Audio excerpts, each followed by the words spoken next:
ಕನ್ನಡ ಚಿತ್ರರಂಗದ ಖ್ಯಾತ ನಟಿ ಉಮಾಶ್ರೀ ಅವರು ಇದೇ ಮೊದಲ ಬಾರಿಗೆ ಯಕ್ಷರಂಗ ಪ್ರವೇಶ ಮಾಡಿದ್ದಾರೆ.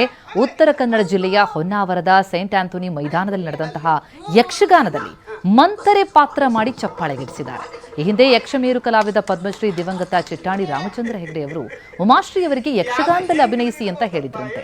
ಅವರ ಆಸೆಯಂತೆ ಇವತ್ತು ಉಮಾಶ್ರೀ ಯಕ್ಷಗಾನದಲ್ಲಿ ಅಭಿನಯಿಸಿ ಅವರ ಅಂತಿಮ ಆಸೆ ಈಡೇರಿಸಿದ್ದಾರೆ.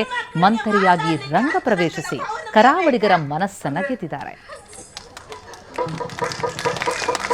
ಅಯ್ಯೋ, ಇವತ್ತು ಬಾಗಿಲು ಹಾಕಿದ್ದೆ. ಹೌದು, ಅಲ್ಲಿ 3 ಜನ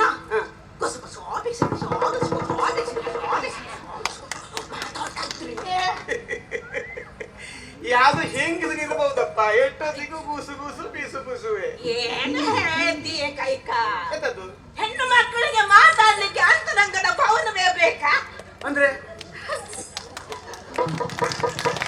ಸಭೆಯಲ್ಲಿದ್ರು ಈ ಸಭೆಯಲ್ಲೇ ಇರ್ಲಿ, ಯಾವ ಸಭೆಯಲ್ಲಾದ್ರೂ ಇರ್ಲಿ, ಹೆಣ್ಣು ಮಕ್ಕಳು ಅಯ್ಯೋ ಅಯ್ಯೋ ಅಯ್ಯೋ ಎಷ್ಟು ಚಂದ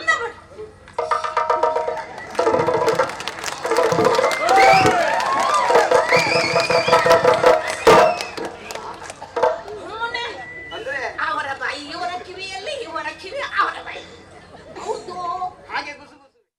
ಮಂಥರೆ ಅನ್ನುವಂತಹ ಪಾತ್ರ ರಾಮಾಯಣದಲ್ಲಿ ಬರುತ್ತಲ್ಲ, ಪಟ್ಟಾಭಿಷೇಕ ಅನ್ನುವಂಥ ಯಕ್ಷಗಾನದಲ್ಲಿ ಆ ಪಾತ್ರಕ್ಕೆ ನಾನು ಇವತ್ತು ಬಂದು ಪಾತ್ರವನ್ನು ಮಾಡಿದ್ದೇನೆ ಯಕ್ಷಗಾನದಲ್ಲಿ. ಅವಳು ರಾಮಚಂದ್ರನ ಪಟ್ಟಾಭಿಷೇಕ ವಿರೋಧ ಮಾಡಿದ್ದು ಕೂಡ ಈ ಜಗತ್ತಿಗೆ ಒಳ್ಳೆಯದೇ ಆಗಿದೆ.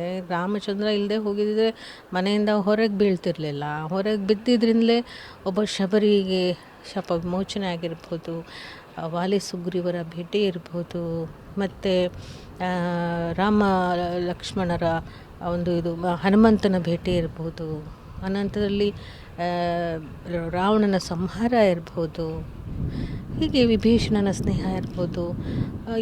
ಮನೆಯಿಂದ ಹೊರಗೆ ಬಂದಾಗ ಜಗತ್ತಿನಲ್ಲಿ ಅನೇಕ ಜನಗಳಿಗೆ ರಾಮನ ಗುಣಧರ್ಮಗಳು ಎಲ್ಲ ಗೊತ್ತಾಗುತ್ತೆ.